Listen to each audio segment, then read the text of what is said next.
কালবৈশাখী ঝড়ে লাখাইয়ে ৮টি গরুর মৃত্যুসহ ব্যাপক ক্ষয়ক্ষতি। আশিস দাশগুপ্ত লাখাই থেকে। কালবৈশাখী ঝড়ে লাখাইয়ে ৮টি গরুর মৃত্যু ও ৮-১০টি গরু নিখোঁজ, ঘরবাড়ি লণ্ডভণ্ড হয়ে গেছে। উড়ে গেছে ঘরের টিনের চাল, গাছ উপড়ে ও ডাল পড়ে বিদ্যুতের ব্যাপক ক্ষতি হয়েছে। শনিবার দুপুর ১টার দিকে এ ঝড় শুরু হয়। প্রায় ১৫-২০ মিনিটের এই ঝড়ে বেশি ক্ষতি হয়েছে। হবিগঞ্জ জেলার হাওড়াঞ্চল বেষ্টিত লাখাই উপজেলায় বৈশাখের শেষ দিকে কৃষকদের গরু হাওড়ে ছেড়ে দেওয়া হয় ঘাস খাওয়ার জন্য। সমস্ত ধান কেটে শেষ হলে উন্মুক্তভাবে গরু ঘাস খায়।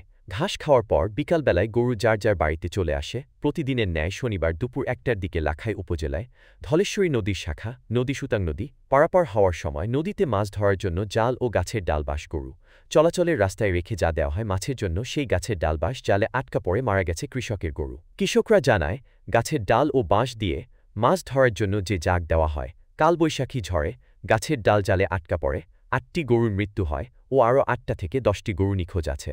যাদের গরু মারা গেছে তারা হলেন স্বজন গ্রামের হায়ধর মিয়া একটি, সায়েদ মিয়া একটি, নজরুল মিয়ার একটি, সলমান মিয়ার একটি, আমির উল্লাহ একটি, হাসা রুহিতনশী গ্রামের হামিদ মিয়া একটি, রুহি, আব্দুল নূর মিয়ার এবং একটি গরুর মালিক পাওয়া যায়নি। এলাকার সাধারণ মানুষ প্রশাসনের নিকট দাবি এই সুতাং নদী পারাপারের জন্য একটি ব্রিজ নির্মাণের জন্য। কৃষক রহমত উল্লাহ মুরাদ বলেন, কৃষকের প্রায় ৭ থেকে ৮ লক্ষ টাকার ক্ষতি হয়েছে। এ ব্যাপারে প্রশাসনের সুদৃষ্টি কামনা করেছে। খবর পেয়ে লাখাই থানাধীন স্বজন গ্রাম পুলিশ তদন্ত কেন্দ্রের এসআই ফারুক মিয়া ও এএসআই রুহুল আমিন ঘটনাস্থল পরিদর্শন করে খোঁজখবর নেন। এ সময় এসআই ফারুক মিয়া বলেন, লাখাই উপজেলার মৎস্য জীবী লীগের সাধারণ সম্পাদক নিরঞ্জন দাস মাছ ধরার জন্য নদী পথে চলাচলের রাস্তায় গাছের ডাল বাঁশ দিয়ে রাখে। এই গাছের ডাল বাঁশে জালে গরু লেগে মারা গেছে। তিনি আরও বলেন, আমরা তদন্তকালে অনেক মানুষ বলেছে।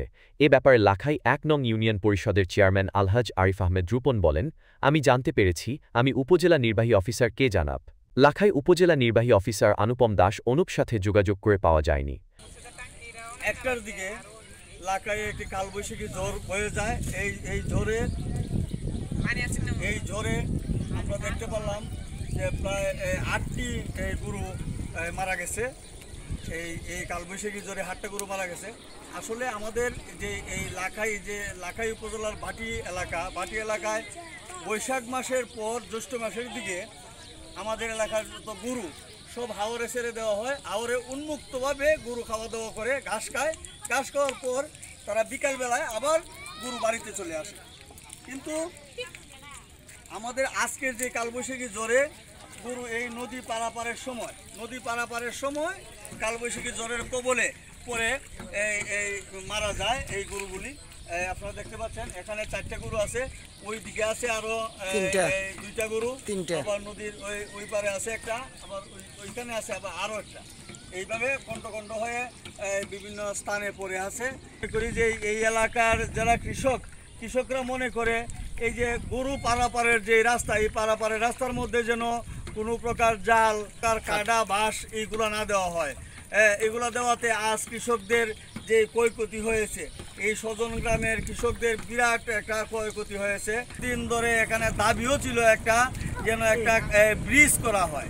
এই যে নদী পারাপারের জন্য যদি একটা ব্রিজ করা হয়, তাহলে দেখা যাবে আজকে যে গরু প্রতি বছরেই এই নদী পারাপারের সময় অনেক গরু মারা যায়। যদি এখানে একটা ব্রিজ করা হয় তাহলে এই গরু এইভাবে কালবৈশাখী ঝড়ে মরার কথা না। আপনারা দেখছেন দৈনিক ক্রাইম সিন।